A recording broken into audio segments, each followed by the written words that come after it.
Hey guys, it's Friday, April 2nd, 2021. I'm back for free app Fridays.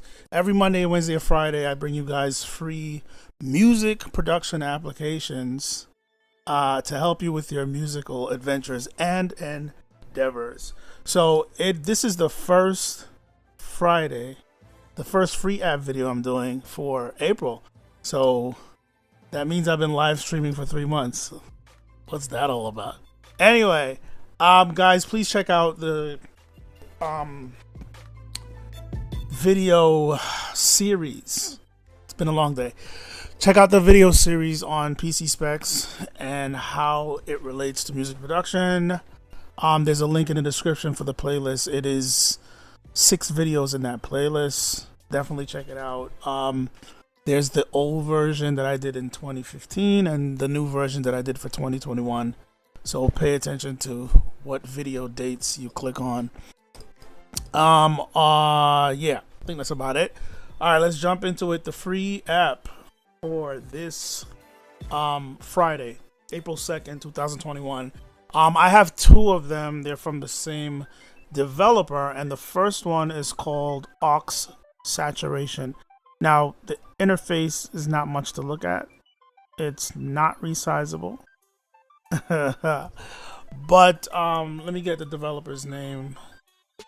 It is Yuri Semenov. He has a bunch of other plugins also. You can kind of chase the link and you'll see the other ones. But with this one here that we're looking at, it is, as it says, it's a saturation plugin. So we see with the controls, we have high cut and low cut right here for the input signal.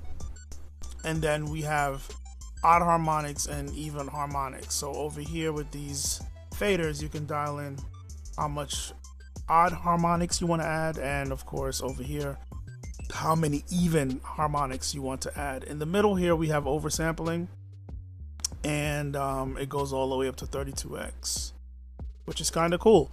Now at the end, which is great, I like the fact that they have another high cut and low cut here, because sometimes with saturation plugins, when you're done dialing your saturation, it tends to sometimes add some stuff in the high end or the low end that you don't want, and then you probably gotta grab an EQ or something to kind of tame that or get rid of whatever it is, maybe some extra low end. I know some saturation plugins I use, that happens, and then all of a sudden there's this extra bit of low end that I don't want, a little rumbly, and it becomes disruptive in the mix. So that's that. So it's a cool plugin. I haven't checked it out yet, but this is something that I thought was just a cool thing to look at. Now, next we have this other one. Now this came out, I think, literally yesterday. So this is one of the new releases for the week from the same developer again. Right here I noticed, so the name of it is Channel Strip Old, right? And I noticed right here that I'm thinking this is a typo. So they're probably going to do an update soon just to update the graphic on the interface so that this actually says channel strip. But we'll see. But for the most part, I like the size of the plugin. I don't think it's resizable. This is a VST3 plugin. I think they also have VST2. Yeah, no. I think it's just, yes, they do have VST2. They have 32-bit, 64-bit, and they have VST2, VST3. So, going through the interface, we have first this knob right here. I don't know what this is. It says THD. I was trying to look for a manual to kind of find out what it was, or dig through the developer's website. There's no website. I think there's like a Facebook channel. And on the Facebook channel, it's messy, so I don't see any information. There's no PDF user manual in the in the install when I went to my install folder. So I don't know what this THD knob does. Well, next to it we have low cut.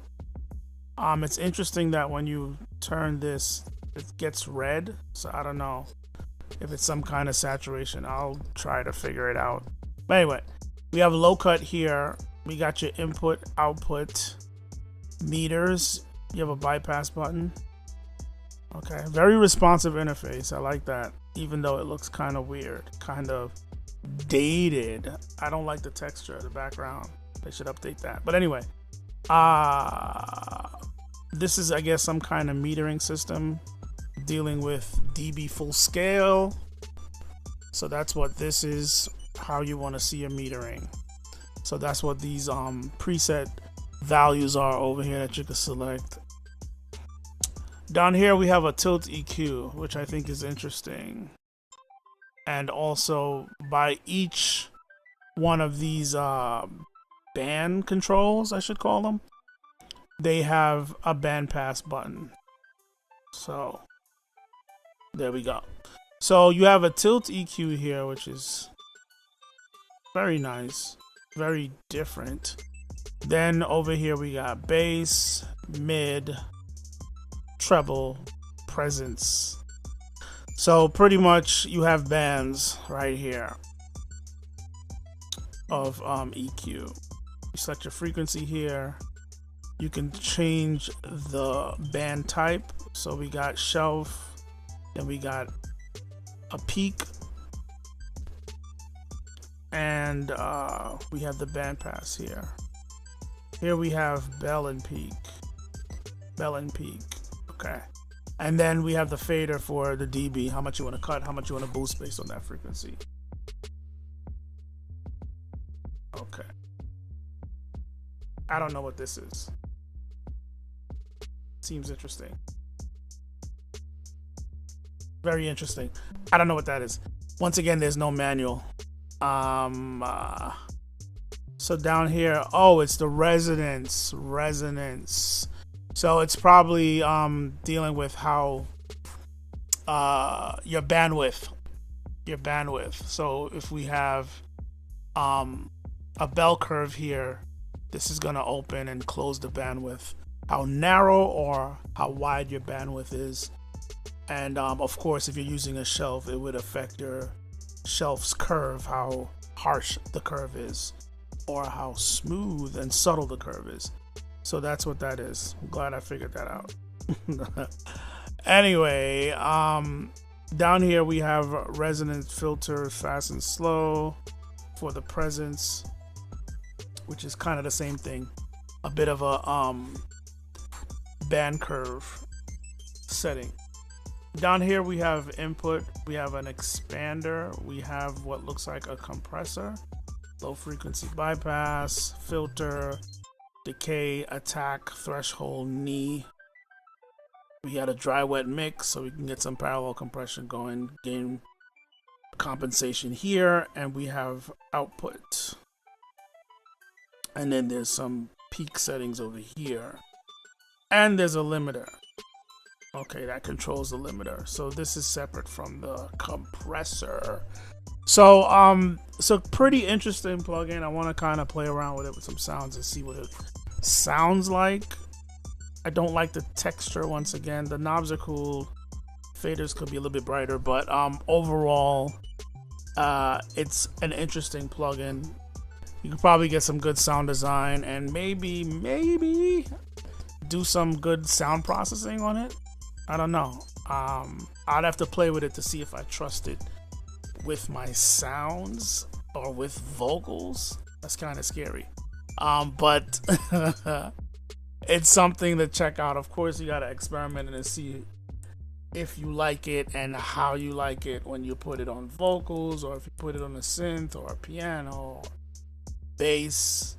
It might be able to garner the sound that you're looking for, the vibe that you're trying to extract and release and bring forth from a sound. So that's pretty much it, guys. Check those two plugins out. The links are in the description. And that is it for fun fact. No fun fact. Free App Fridays. I'm so used to saying that. I've been saying it for 2 years. Anyway, so that's it for the video, guys. Thanks for watching. I'll be back Monday for Free App Mondays, and we're gonna keep it going. I keep bumping the mic with the bill of my cap. But anyway, so it is. So it goes with the live stream. It's live. It's uncut. It's raw. Anyway, guys, that's it. Thanks for watching. And as always, you'll see me in the next video.